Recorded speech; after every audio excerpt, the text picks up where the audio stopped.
વાલાની કોઠીએ બેઠો હું તારો ભગવાન છું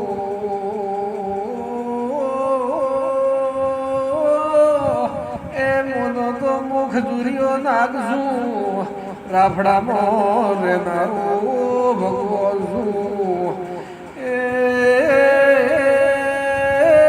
દાડે વગડે રણમાં કોઈ હગું નતું ચિંદાડે મને ગોગાને દેવરીને બોલાવો કર્યો છે કે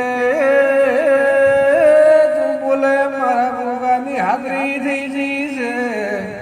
રે રે રે રે રે રે રે રે પારખો તો હીરા મોતીઓથી મુગેરો છું